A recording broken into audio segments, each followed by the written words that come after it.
Hello everyone, welcome to Sukaushal. आज जो है वो हमारी थर्ड क्लास ऑफ अकाउंटिंग, जिसके अंदर हम बात करेंगे अकाउंटिंग स्टैंडर्ड के बारे में। क्या क्या चीज़ें कवर करेंगे, तो ये रही लिस्ट जो टॉपिक्स हम कवर करेंगे आज के वीडियो में।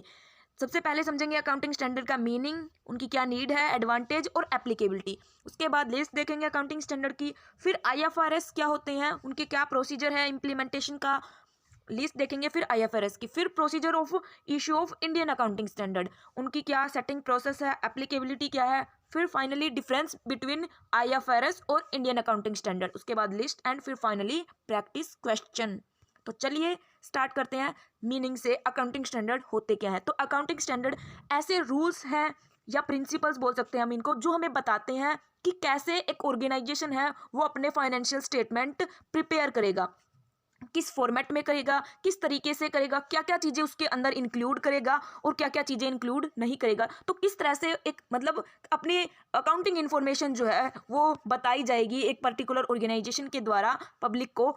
वो जो पूरा फॉर्मेट है या रूल्स है, कुछ भी बोल सकते हो, रूल्स है, प्रिंसिपल्स हैं, वो बताते, जो हमें बताते हैं वो होते हैं अकाउंटिंग स्टैंडर्ड।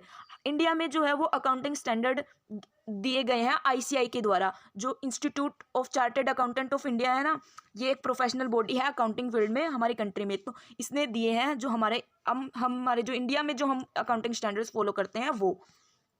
तो अब सबसे पहले बात करें नीड, हमें क्यों नीड पड़ी अकाउंटिंग स्टैंडर्ड्स की।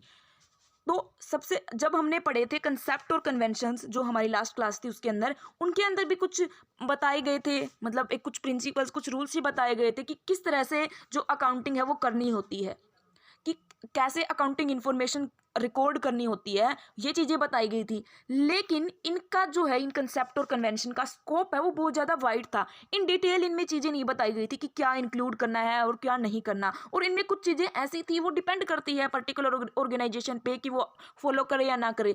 मतलब कंपल्सरी वाली, मैंडेटरी वाली कोई सिचुएशन नहीं थी कि भाई ये फॉलो करना ही है। तो इसलिए जो अकाउंटिंग स्टैंडर्ड है उनकी नीड पड़ी। वो हमें बताते हैं कि किस तरह से फाइनेंशियल स्टेटमेंट प्रिपेयर करनी है एक पर्टिकुलर फॉर्मेट, और ये जो है वो मैंडेटरी भी है अकाउंटिंग स्टैंडर्ड। तो इस तरह से सारी जो कंपनीज हैं या ऑर्गेनाइजेशन है उनको फॉलो करने होते हैं। तो इस तरह से जो अकाउंटिंग स्टैंडर्ड है उनकी नीड पड़ी, क्योंकि जो कंसेप्ट और कन्वेंशन है वो इनफ नहीं थे अच्छे से बताने के लिए कि किस तरह से अकाउंटिंग इन्फॉर्मेशन रिप्रेजेंट करनी है या प्रेजेंट करनी है। अब बात करें एडवांटेजेस की, क्या क्या एडवांटेज है अकाउंटिंग स्टैंडर्ड की। तो ये जो नीड फुलफिल कर रहे हैं वही इनके एडवांटेज में आएगी। तो सबसे पहले एडवांटेज है कि ये रिलायबिलिटी और क्रेडिबिलिटी को इंप्रूव करते हैं। अब रिलायबिलिटी और क्रेडिबिलिटी क्या होती है? रिलायबिलिटी का मतलब होता है कि एक्यूरेट, सही है कोई चीज़, एक्यूरेट। और क्रेडिबिलिटी का मतलब होता है हम उसके ऊपर ट्रस्ट कर सके, विश्वास कर सके। तो अकाउंटिंग स्टैंडर्ड का अगर फाइनेंशियल स्टेटमेंट के अंदर यूज किया गया है, उनके जो अकाउंटिंग स्टैंडर्ड में जो चीज़ें बताई गई है उस तरीके से फाइनेंशियल स्टेटमेंट प्रिपेयर किए गए हैं, तो उनकी रिलायबिलिटी और क्रेडिबिलिटी जो है वो इंप्रूव होती है, बढ़ती है। फिर ये कंसिस्टेंसी और कंपेरेबिलिटी भी इंश्योर करते हैं। अब कंसिस्टेंसी और कंपेरेबिलिटी क्या होती है? कंसिस्टेंसी का मतलब कि जो पिछले साल जो हमने रूल्स फॉलो किए, जो जिस रूल्स या फॉर्मेट के थ्रू स्टेटमेंट्स प्रिपेयर करिए, उसी साल उसी तरीके से हम अब की बार कर रहे हैं, यानी कि सेम है, कंसिस्टेंट है। ये नहीं है कि हर साल हम अकाउंटिंग जो हमारी इन्फॉर्मेशन है उसको अलग तरीके से प्रेजेंट कर रहे हैं, रिकॉर्ड कर रहे हैं। तो इसलिए जो अकाउंटिंग स्टैंडर्ड है उनका अगर यूज किया जाए तो कंसिस्टेंसी बनी रहती है। और कंपेरेबिलिटी भी इंश्योर होती है। कंपेरेबिलिटी कैसे? कि हम कंपैरिजन कर सकते हैं। अब ये जो अकाउंटिंग स्टैंडर्ड, ये मैंडेटरी है कि सारे ऑर्गेनाइजेशन, सारी कंपनीज को करनी है। तो अगर इस अकाउंटिंग स्टैंडर्ड्स की तरीके से, इनमें जो बताया गया तरीका, उससे अगर फाइनेंशियल स्टेटमेंट प्रिपेयर कर रही है सारी कंपनी, तो उन कंपनीज के फाइनेंशियल स्टेटमेंट का आपस में कंपैरिजन करना भी जो है वो इजीली हो जाता है, उनका कंपैरिजन हम कर सकते हैं। नेक्स्ट है, ये जो है वो कॉन्फ्लिक्ट को रिजोल्व करने में हेल्पफुल होते हैं। अब कॉन्फ्लिक्ट कैसे? अब देखो, बिजनेस के अंदर जो अलग अलग ग्रुप होते हैं उनके बीच में कॉन्फ्लिक्ट्स हो जाते हैं। जैसे अब जो ओनर्स हैं और जो क्रेडिटर्स हैं उनके बीच में कॉन्फ्लिक्ट हो जाते हैं, क्योंकि दोनों का इंटरेस्ट अलग अलग है। ओनर्स जो है वो अपना प्रॉफिट ज़्यादा करना चाहता है, मतलब उसके अलग जो है ऑब्जेक्टिव है, और जो क्रेडिटर्स हैं वो अपनी, भैया अब उन्होंने जो पैसा दे रखा है ऑर्गेनाइजेशन को, उसकी श्योरिटी चाहते हैं कि भाई हमारा जो पैसा है वो कहीं मतलब डूब ना जाए। तो अलग अलग इंटरेस्ट है दोनों के, तो इनकी वजह से कई बार कॉन्फ्लिक्ट हो जाता है कि जो स्टेटमेंट है उनके कि किस तरीके से फॉर्मेट क्या दिखाना है क्या नहीं। तो जो अकाउंटिंग स्टैंडर्ड है वो इस चीज़ को भी ध्यान रखते हैं कि उनके बीच में, अलग अलग ग्रुप जो हैं उनके बीच में कॉन्फ्लिक्ट ना हो। नेक्स्ट है चांसेस जो मैनिपुलेशन और फ्रॉड्स जो है उनको रिड्यूस करते हैं। अब क्या होता है कि अगर कोई स्टैंडर्ड ना हो किस तरह से फाइनेंशियल स्टेटमेंट प्रिपेयर करनी है, तो कंपनीज अपने तरीके से अपने जो ऑर्गेनाइजेशन अपनी जो अपना पर्टिकुलर इंस्टीट्यूशन है उसकी इमेज जो है वो अच्छी करने के लिए कुछ भी फाइनेंशियल स्टेटमेंट में इंफॉर्मेशन दिखा दे कि हमारी जो लाइबिलिटी है वो बहुत ज़्यादा कम है या हमारी एसेट्स जो है वो बहुत ज़्यादा है। तो इस तरीके से मैनिपुलेशन जो है वो बहुत ज़्यादा हो जाता। तो अकाउंटिंग स्टैंडर्ड अगर मैंडेटरी कर दिए, तो अगर इन स्टैंडर्ड के से क्या यूज करके अगर स्टेटमेंट प्रिपेयर किए जाए तो मैनिपुलेशन और फ्रॉड्स हैं उनके चांसेस भी काफ़ी ज़्यादा कम हो जाते हैं। फिर नेक्स्ट है हेल्पफुल टू ऑडिटर्स। अब ये ऑडिटर को कैसे हेल्प करते हैं? अब देखो, जो ऑडिटर होते हैं उनका काम होता है अकाउंटिंग जो इन्फॉर्मेशन प्रेजेंट की गई है उसको चेक करना कि वो सही है या नहीं। ठीक है, तो अब अगर अकाउंटिंग स्टैंडर्ड का यूज़ करके ही इंफॉर्मेशन प्रिपेयर की गई है, स्टेटमेंट्स प्रिपेयर किए गए हैं, तो उससे काफ़ी सारी चीज़ों की श्योरिटी तो पहले ही हो जाती है। तो इस तरह से ऑडिटर्स हैं उनको भी हेल्प मिलती है अकाउंटिंग स्टैंडर्ड की वजह से।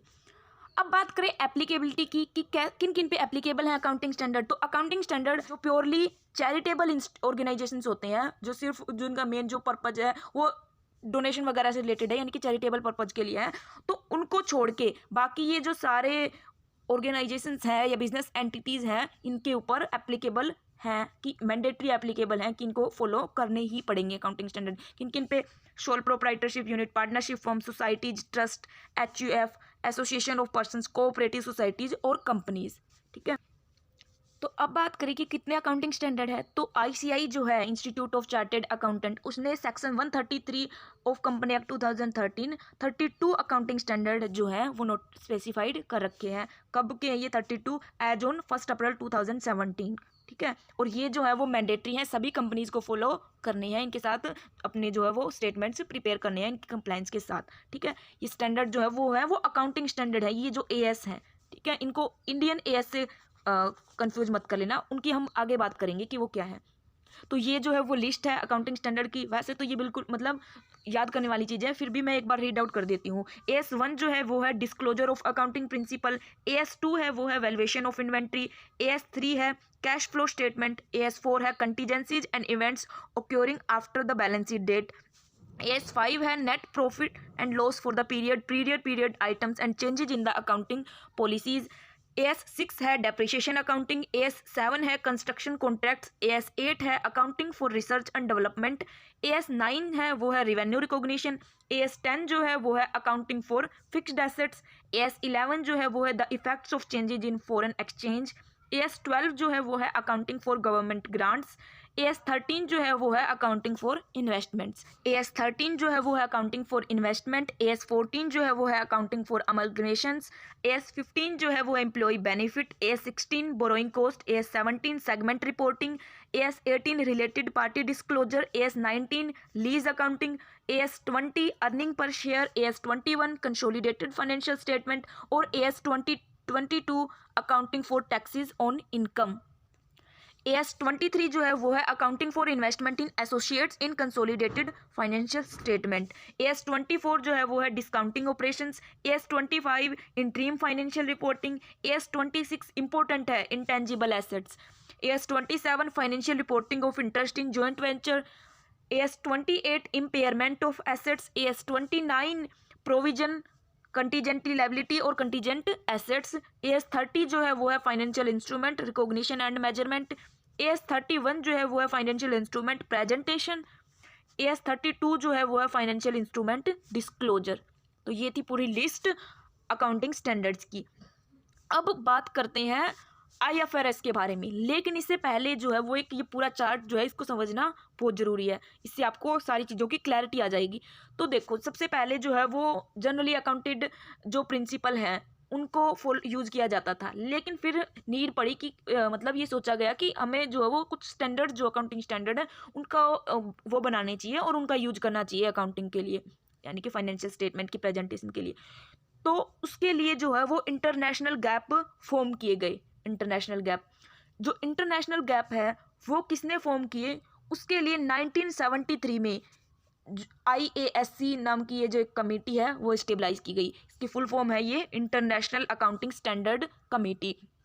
इस कमेटी ने जो है वो IAS international accounting standard form किए, लेकिन इंडिया में जो है नेशनल गैप यूज़ किए गए जो थे अकाउंटिंग स्टैंडर्ड अकाउंटिंग स्टैंडर्ड जो अब हमने जिनकी लिस्ट पढ़ी वो अकाउंटिंग स्टैंडर्ड, ठीक है। लेकिन फिर टाइम के बाद अब ये 1973 में फॉर्म किए थे, लेकिन टाइम के साथ कुछ चेंजेज हुए, कुछ और अब टाइम के साथ नए तरीके से जो है वो सिस्टम्स आए, तो फिर ये वाले जो स्टैंडर्ड है ये वो पुराने हो गए, तो नए स्टैंडर्ड्स की नीड पड़ी।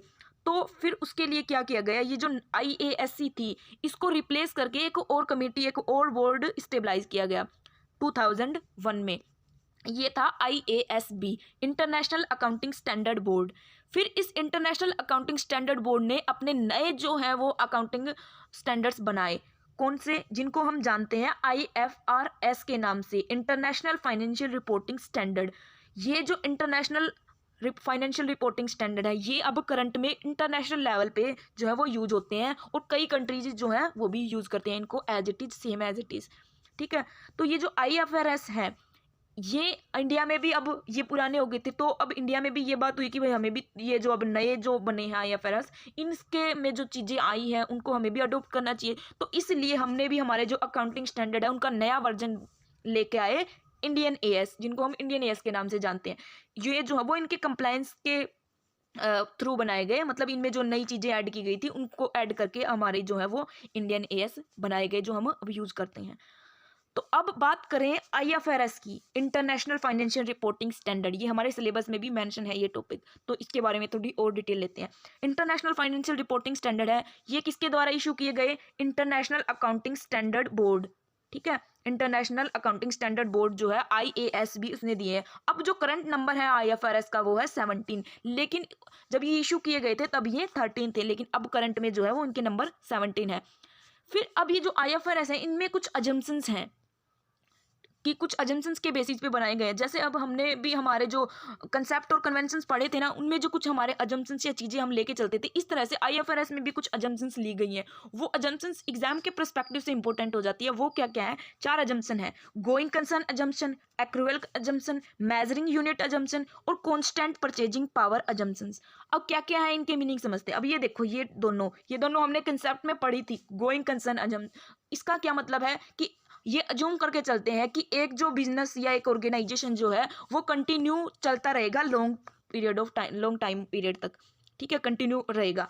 ये फर्स्ट अजम्पशन है। एक्रूअल अजम्पशन का मतलब था कि अब जो बिजनेस के अंदर जो ट्रांजैक्शंस होते हैं तब हम, एक तो कैश बेसिस था और एक एक्रूअल बेसिस था। कैश बेसिस में हम ये मानते हैं कि हम जब हमें कैश में मिलेगी, जब कैश में हम पे करेंगे या कैश में हमें रिसिप्ट होगी, तभी हम मानेंगे कि हमने जो है कोई ट्रांजैक्शन हुआ है। लेकिन एक्रूअल अजम्पशन में ये है कि जो ड्यू होना चाहिए, मतलब हमने वो एक्टिविटी की होनी चाहिए चाहे हमें कैश में ना मिले। अगर हमने क्रेडिट में भी सेल किया तब भी हम मानेंगे कि ट्रांजैक्शन हुआ है, ठीक है। तो वो था एक्रूअल बेसिस। तो यही दो तो यही अजम्पशन है।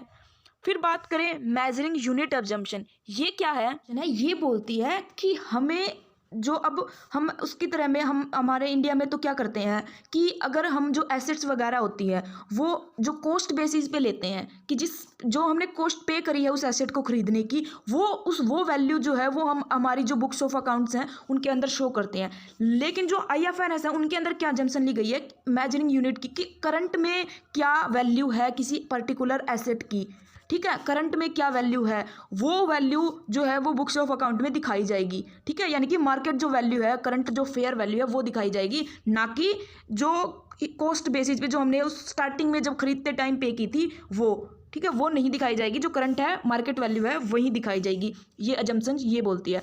फिर है कॉन्स्टेंट परचेजिंग पावर अजम्पशन।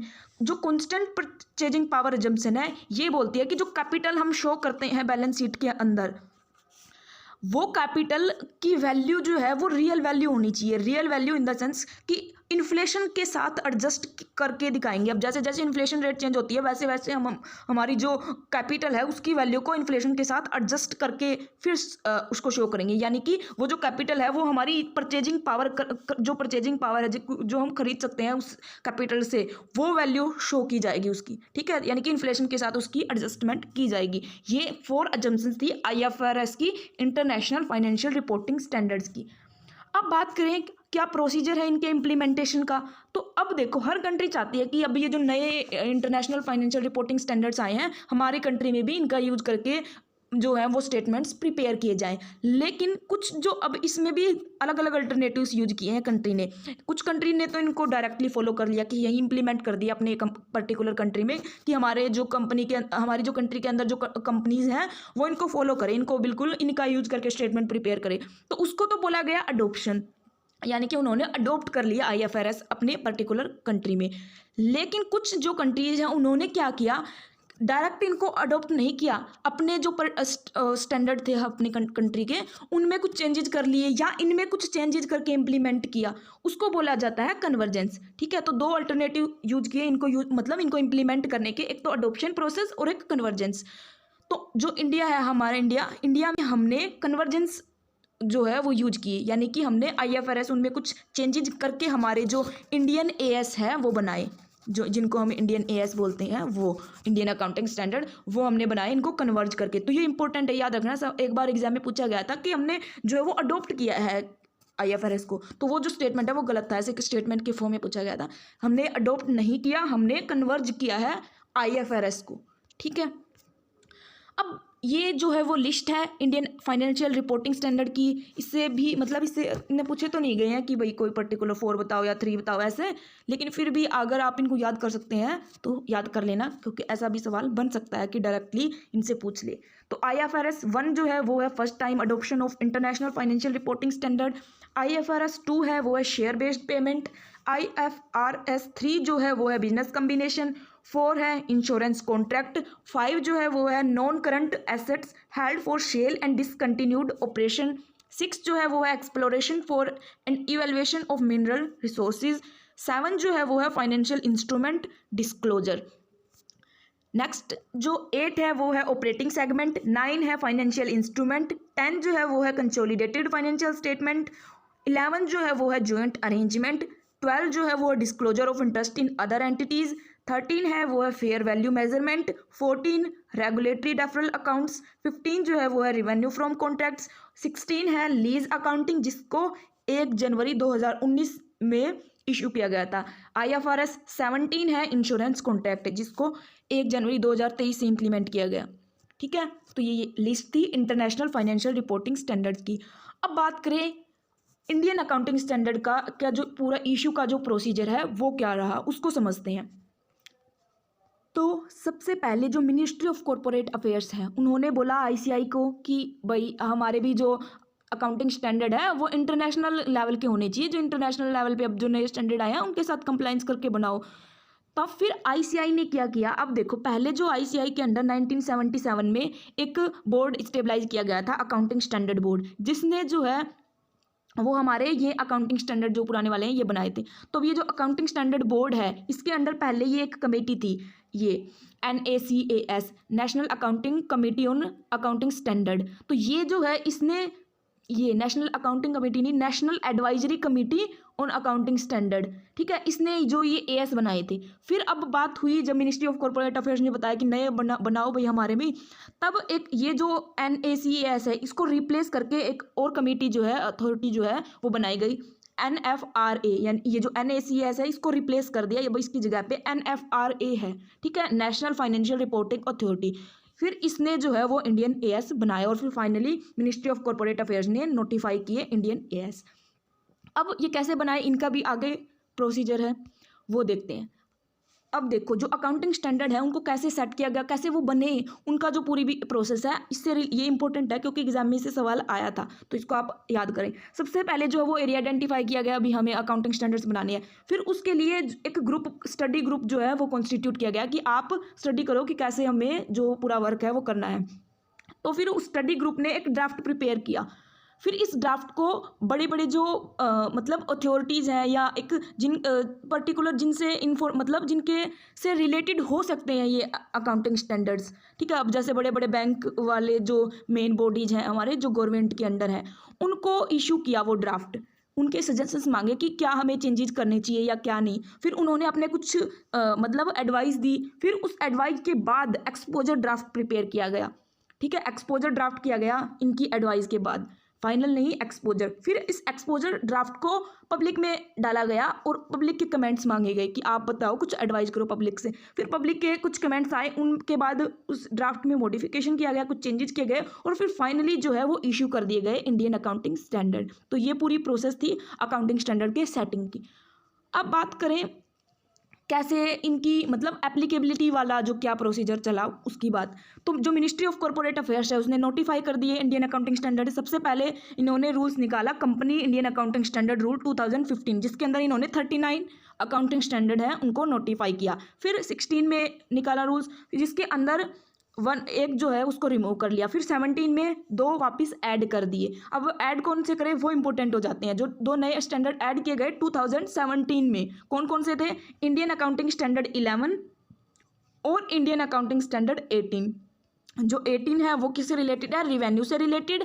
और जो 11 है वो है कंस्ट्रक्शन कॉन्ट्रैक्ट से रिलेटेड। याद रखना, ये जो नए स्टैंडर्ड 2017 में ऐड किए गए AS 11 और AS 18 रेवेन्यू और कंस्ट्रक्शन कॉन्ट्रैक्ट से रिलेटेड। ठीक है। अब ये भी अप्लीकेबिलिटी के लिए अलग अलग फेजेस में अप्लीकेबल किए गए कि किन कंपनीज पे मैंडेटरी है, किन पे वॉलंटरी है। कैसे? जो 2015 में नोटिफाई किए 39 AS ministry of corporate affairs ने, उनकी एप्लीकेबिलिटी की डेट कैसे की गई? जब इशू किए गए, जब नोटिफाई किए गए, तभी वॉलंटरी अडॉप्शन की बोल दी कि भाई वॉलंटरी जो भी अडॉप्ट करना चाहता है इनको कर सकता है। लेकिन मैंडेटरी के लिए अलग अलग फेजेस में इशू किए गए, फेज 1, फेज 2 और फेज 3। अब फेज 1 और 2 और 3 में किन किन के लिए मैंडेटरी किए गए उनको समझते हैं। जो फेज 1 थी, जिसको स्टार्ट किया गया मैंडेटरी लेवल पे 1/4/16। अब ये 1/4/16 यानी कि 1 अप्रैल 2016, 1 अप्रैल 2016 को मैंडेटरी कर दिया गया, यानी कि कंपलसरी उनको अडॉप्ट करने हैं। किनको? ये जो है ये इसका नहीं है, ये यहाँ पर देखो आप, ये जो फेज 1 है ये इससे रिलेटेड है। कंपनी वेदर लिस्टेड और अनलिस्टेड नेटवर्थ 500 करोड़। जो फेज 1 है उसके अंदर जो कंपनी जिसकी नेटवर्थ 500 करोड़ या उससे ज़्यादा है, ठीक है, 500 करोड़ या उससे ज़्यादा वाली जो नेटवर्थ है कंपनी, जिस कंपनी की भी, चाहे वो स्टॉक एक्सचेंज में लिस्टेड है या लिस्टेड नहीं है, उनके ऊपर जो है वो मैंडेटरी ये बोला गया कि उनको कंपलसरी है, उनको अपने जो फाइनेंशियल स्टेटमेंट है उनके अंदर अकाउंटिंग, जो नए अकाउंटिंग स्टैंडर्ड है उनका यूज़ करना है। फिर फेज 2 के अंदर जो 2017 में इशू की गई, यानी कि मैंडेटरी किए गए कंपलसरी, किन किन के ऊपर? जो लिस्टेड कंपनी जिनकी नेटवर्थ 500 करोड़ से कम, 500 करोड़ से कम जिनकी नेटवर्थ, ठीक है, लिस्टेड कंपनी। और अनलिस्टेड कंपनी कौन सी? ये देखो, ये इसके लिए है और ये फिर इसके लिए। और अनलिस्टेड कंपनी कौन सी? जिनकी नेटवर्थ 250 करोड़, यानी कि 250 करोड़ और 500 करोड़ इनके बीच में है, उनको फेज 2 में मैंडेटरी कंपलसरी किया गया 2017 से कि आपको अपने जो फाइनेंशियल स्टेटमेंट है वो प्रिपेयर करने हैं। फिर फेज 3 में जो कंपनीज या कॉर्पोरेट बॉडी, जैसे कि जो ये NBFCs वगैरह हैं या बैंक्स हैं, इंश्योरेंस ऑर्गेनाइजेशंस हैं, इनको कंपलसरी किया गया कि आपको जो है ये फॉलो करनी है। लेकिन इनके अंदर भी कौन से वाले? जिनकी नेटवर्थ जो है वो 500 करोड़ से ज़्यादा है, वो वाले, ठीक है, फेज 3 के अंदर। और फिर एक फेज 4 आई, जिसके अंदर जो जिनकी 500 करोड़ से कम है जिनकी नेटवर्थ, वो इस कैटेगरी में बैंक्स में, NBFCs में या इंश्योरेंस ऑर्गेनाइजेशंस हैं उनको इम्प्लीमेंट किए गए। तो ये 4 फेजेस जो हैं इनके अंदर इम्प्लीमेंट किए गए। जो फर्स्ट फेज थी उसके अंदर कौन? जो कंपनी लिस्टेड है या लिस्टेड नहीं है, लिस्टेड है, उनकी 500 करोड़ से ज़्यादा जो इनकी नेटवर्थ है उनको मैंडेटरी किया गया। फिर फेज जो 2 आई, उसके अंदर जिनकी 250 करोड़ या 500 करोड़ के बीच में है उनको, किसमें? अनलिस्टेड कंपनी में। और लिस्टेड है तो सबको ही, ठीक है, लिस्टेड है तो सबकी जिनकी नेटवर्थ 500 करोड़ से कम है, क्योंकि 500 करोड़ से ऊपर वालों को तो 2016 से ही कर दिया। और फिर 2018 में बैंक्स, NBFCs, इंश्योरेंस ऑर्गेनाइजेशंस, उनको मैंडेटरी कर दिया गया कि आपको फॉलो करने हैं ये स्टैंडर्ड्स। अब ये जो है, अब ये थोड़ा करंट से रिलेटेड था कि एप्लीकेबिलिटी से रिलेटेड अकाउंटिंग स्टैंडर्ड के कुछ रिलैक्सेशंस दिए गए। तो मार्च 2021 में ICAI ने कुछ गाइडलाइंस इशू की, जिसके अंदर उन्होंने बताया कि जो नॉन कॉर्पोरेट एंटिटीज़ हैं उनको उन्होंने 4 कैटेगरीज में यहाँ पे ऐसे कि उनमें कुछ रिलैक्सेशन दी गई नॉन कॉर्पोरेट एंटिटीज़ में। तो इन्होंने जो इंटरप्राइज है उनको 4 कैटेगरीज में क्लासीफाई किया, लेवल 1, 2, 3 और 4। 1 में जो है वो लार्ज एंटिटीज़ इंक्लूड हैं, और 2 में मीडियम साइज, 3 में स्मॉल साइज और 4 में माइक्रो जो है एंटिटीज उनके। तो ये जो माइक्रो, स्मॉल और मीडियम, माइक्रो और स्मॉल जो एंटिटीज हैं उनको कुछ एग्जेम्पशंस और रिलैक्सेशंस प्रोवाइड की गई अकाउंटिंग स्टैंडर्ड के फॉलो करने में। लेकिन जो लार्ज एंटिटीज हैं जो लेवल 1 के अंदर आती हैं उनको बोला गया कि आपको तो सारे अकाउंटिंग स्टैंडर्ड फॉलो करने ही हैं। ठीक है, तो ये करंट से रिलेटेड था टॉपिक, इसको भी मैंने बता दिया। अब बात करें डिफरेंस की कि जो Indian financial reporting, international financial reporting standards हैं और जो हमारे इंडिया के अंदर अडॉप्ट किए गए अकाउंटिंग स्टैंडर्ड, उनके अंदर क्या डिफरेंस है। ठीक है, क्या क्या चीज़ें अलग हैं हमारे जो इंडियन अकाउंटिंग स्टैंडर्ड है उनके अंदर और इन कंपैरिजन टू IFRS। तो जो IFRS है वो प्रिंसिपल के ऊपर बेस्ड है, लेकिन जो हमारे इंडियन अकाउंटिंग स्टैंडर्ड है वो रूल्स के ऊपर बेस्ड है। अब ये प्रिंसिपल और रूल्स में क्या डिफरेंस है कि भैया इंडियन क्यों, अब जो ये IFRS है इनके अंदर मतलब इन डिटेल में बिल्कुल नहीं बताई गई चीज़ें। जैसे अब रूल्स होते हैं, रूल्स क्या होते हैं कि पर्टिकुलर ये चीज़ इस तरीके से करनी है तो बिल्कुल इस तरीके से करनी है, यानी कि थोड़ी स्ट्रिक्टनेस टाइप्स के होते हैं रूल।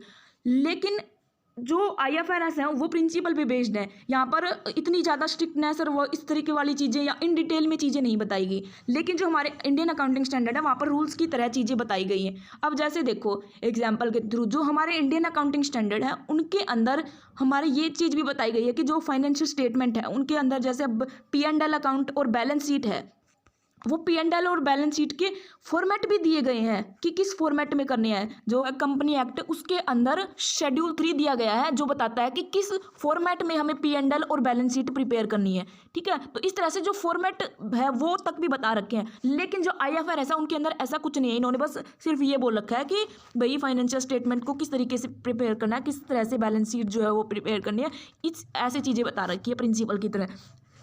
फिर बात करें नेक्स्ट डिफरेंस की, तो जो IFRS है ये हमने अजम्पशंस में भी बात की कि ये फेयर वैल्यू पे बेस्ड है। फेयर वैल्यू पे कैसे कि यहाँ पर जो बैलेंस शीट के अंदर हम वैल्यू जो एसेट्स वगैरह दिखाते हैं, एसेट्स या लाइबिलिटी, उनकी वैल्यू जो है वो फेयर होनी चाहिए, अभी करंट मार्केट प्राइस होना चाहिए। ये नहीं कि जिस प्राइस पे वो खरीदी है थी वो प्राइस शो नहीं करना है, फेयर जो मार्केट करंट में जो वैल्यू है उनकी वो शो करनी है। लेकिन हमारे ये बोला गया है कि हिस्टोरिकल कॉस्ट जो है उसके बेस्ड पे अकाउंटिंग करनी है। एसेट्स की जो खरीदते टाइम जो हमने पैसे पे करे थे एक पर्टिकुलर एसेट के, वो वैल्यू जो है वो लिखनी है एसेट की बैलेंस शीट में। ठीक है, तो हमारे वाले जो है वो Indian accounting standards historical cost पे बेस्ड है और जो IFRS है वो फेयर वैल्यू पे बेस्ड है। नेक्स्ट जो डिफरेंस है वो है डेप्रिसिएशन से रिलेटेड। अब जो IFRS है वो क्या बोलते हैं कि डेप्रिसिएशन किस तरह से कैलकुलेट करना है एक एसेट के ऊपर। कंप्लीट एक एसेट पे नहीं करना डेप्रिसिएशन कैलकुलेट। डेप्रिसिएशन अब देख मतलब उसके कंप्लीट एसेट पे नहीं करना, उसके कंपोनेंट्स पे अलग अलग करना है, अलग अलग रेट से, अलग अलग तरीके से। अब अलग अलग से कैसे, अब एक एसेट जैसे अब देखो एक ट्रक है, ठीक है, अब उस ट्रक पे ये जो IFRS है ये पता है क्या बोलते हैं कि किस तरह से डेप्रिसिएशन चार्ज करना है, कि वो जो ट्रक है उसके अलग अलग पार्ट पे अलग अलग तरह से। अब जैसे देखो जो ट्रक के जो व्हील होते हैं, जो पहिए होते हैं, उनके ऊपर तो अलग तरह से अलग रेट से डेप्रिसिएशन चार्ज करना है। जो उसका अलग जो बॉडी बची उस ट्रक की उसके ऊपर अलग तरीका अलग डेप्रिसिएशन चार्ज करना है कि भाई वो जो बॉडी है वो कितने टाइम तक चल सकती है, उस हिसाब से उसके ऊपर डेप्रिसिएशन चार्ज करना है। जो पहिए हैं उनके ऊपर वो कितने टाइम तक चल सकते हैं या कितने टाइम तक उनका यूज होगा, उस तरीके से डेप्रिसिएशन यूज करना है, मतलब चार्ज करना है। तो एक एसेट के ऊपर कंप्लीट पे इकट्ठा डेप्रिसिएशन नहीं, उसके पार्ट्स पे अलग अलग, ठीक है, उसके पार्ट्स पे अलग अलग रेट से या अलग अलग तरीके से डेप्रिसिएशन चार्ज करना है। लेकिन हमारे इंडियन अकाउंटिंग स्टैंडर्ड बोलते हैं इकट्ठा कंप्लीट टोटल एसेट पे डेप्रिसिएशन कैलकुलेट करना है। फिर बात करें नेक्स्ट डिफरेंस की, जो IFRS है वो थोड़े मतलब काफ़ी सारी चीज़ों की और ज़्यादा गाइडलाइंस दी गई हैं और एक वाइड फ्रेमवर्क जो है वो प्रोवाइड किया गया है फाइनेंशियल रिपोर्टिंग से रिलेटेड चीज़ों पे कि कैसे फाइनेंशियल रिपोर्टिंग करनी है, उस पर एक वाइड फ्रेमवर्क दिया गया। लेकिन ऐसा जो कोई फ्रेमवर्क है वो हमारे इंडियन अकाउंटिंग स्टैंडर्ड में नहीं दिया गया। अब ये जो है टर्म्स रिलेटेड है, ये इंडियन और IFRS के डिफरेंस से रिलेटेड है, इनसे सवाल पूछा गया है। अब ये टर्म है मतलब एक स्टेटमेंट को रिप्रेजेंट करती है। जो डिफरेंस है अकाउंटिंग इंडियन अकाउंटिंग स्टैंडर्ड और IFRS में, उनको क्या बोला जाता है, उनको बोला जाता है कर्व आउट्स। ठीक है, कर्व आउट्स जो डिफरेंस है इनके बीच में उसको इस टर्म से रिप्रेजेंट किया जाता है। और कर्व इन इसका मतलब है कि कुछ एक्स्ट्रा गाइडलाइंस दी गई हैं इंडियन अकाउंटिंग स्टैंडर्ड में, उनको बोला जाता है कर्व इन, मतलब अब ये लॉ की टर्म में है, कर्व आउट्स और कर्व इन, इनसे काफ़ी बार सवाल पूछे गए, याद रखना। कर्व इन का मतलब है additional guidance Indian accounting standard में, और कर्व आउट्स का मतलब है डिफरेंसेस इंडियन अकाउंटिंग स्टैंडर्ड में और IFRS में। तो ये जो है वो लिस्ट है इंडियन अकाउंटिंग स्टैंडर्ड्स की, ये देख लेना। अब मैं जो है वो इसको टेलीग्राम पे भी शेयर कर दूंगी, तब आप वहाँ से भी रीड कर सकते हो। एक बार पढ़ लेते हैं। इंडियन अकाउंटिंग स्टैंडर्ड 101 जो है वो है first time adoption of Indian accounting standard. 2 है शेयर बेस्ड पेमेंट। 3 है बिजनेस कम्बिनेशन। 4 है इंश्योरेंस कॉन्ट्रैक्ट। 5 है non current assets held for sale and discontinued operation. 6 जो है वो है exploration for and evaluation of mineral resources. 7 जो है 107 फाइनेंशियल इंस्ट्रूमेंट डिस्क्लोजर। 108 है ऑपरेटिंग सेगमेंट। 109 है फाइनेंशियल इंस्ट्रूमेंट। 110 है कंसोलिडेटेड फाइनेंशियल स्टेटमेंट। 111 है जॉइंट अरेंजमेंट। 112 है disclosure of interest in other entities. 113 है फेयर वैल्यू मेजरमेंट। 114 है रेगुलेटरी डेफरल अकाउंट्स। 115 है revenue from contracts with customers. 116 है लीज। नेक्स्ट फिर यहाँ 1 से स्टार्ट है, वो IFRS के साथ कंप्लाइंस वाले थे। तो इंडियन अकाउंटिंग स्टैंडर्ड 1 है वो है प्रेजेंटेशन ऑफ फाइनेंशियल स्टेटमेंट। 2 है इन्वेंट्रीज। 7 है स्टेटमेंट ऑफ कैश फ्लोज। 8 है accounting policy changes in accounting estimates and errors. 10 है इवेंट्स ऑक्योरिंग आफ्टर रिपोर्टिंग पीरियड। 11 है कंस्ट्रक्शन कॉन्ट्रैक्ट्स। 12 है इनकम टैक्सेस। 16 है प्रॉपर्टी प्लांट एंड इक्विपमेंट। 19 है एम्प्लॉई बेनिफिट। 20 है accounting for government grants and disclosure of government assistance. 21 है the effect of changes in foreign exchange rates. Next कुछ और बचते हैं। 23 है बोरोविंग कॉस्ट। 24 है रिलेटेड पार्टी डिस्क्लोजर। 27 है सेपरेट फाइनेंशियल स्टेटमेंट्स। 28 है investment in associates and joint ventures. 29 है financial reporting in hyper inflationary economics. 32 जो है वो है फाइनेंशियल इंस्ट्रूमेंट प्रेजेंटेशन। 33 है अर्निंग पर शेयर। 34 है इंटरिम फाइनेंशियल रिपोर्टिंग। 36 है इम्पेयरमेंट ऑफ एसेट्स। 37 है प्रोविजन कंटीजेंट लायबिलिटी और कंटीजेंट एसेट्स। 38 है इंटेंजिबल एसेट्स। 40 है इन्वेस्टमेंट प्रॉपर्टी और 41 है एग्रीकल्चर। तो ये थे फाइनली सारे इंडियन अकाउंटिंग स्टैंडर्ड्स की लिस्ट। अब बात करेंगे प्रैक्टिस क्वेश्चन की। तो जो क्वेश्चन है वो है preparation of consolidated balance sheet of holding company and its subsidiary company is done as per, कि जो कंसोलिडेटेड बैलेंस शीट है वो कौन से अकाउंटिंग स्टैंडर्ड के अंडर प्रिपेयर की जाती है। तो अब हमने पढ़े, इनको आपको याद करना है। मैं ऐसे बता देती हूँ कि जो कंसोलिडेटेड बैलेंस शीट है वो उसका जो कंसेप्ट है वो दिया गया है अकाउंटिंग स्टैंडर्ड 21 के अंदर। तो ये जो है वो सवाल आपके लिए है, इसका जो आंसर है वो आपको कमेंट सेक्शन में देना है। ये मैच करना है कि कौन सा स्टैंडर्ड है, उसका अंदर कौन सा टॉपिक कवर है, ठीक है। तो ये थी आज की वीडियो। आई होप कि आपको इन्फॉर्मेटिव लगी होगी। अगर पसंद आई है तो अपने फ्रेंड्स के साथ इसको शेयर जरूर करें, और अगर आपको इसका PDF चाहिए तो हमारा जो टेलीग्राम ग्रुप है उसको ज्वाइन करें। मिलते हैं फिर नेक्स्ट क्लास में।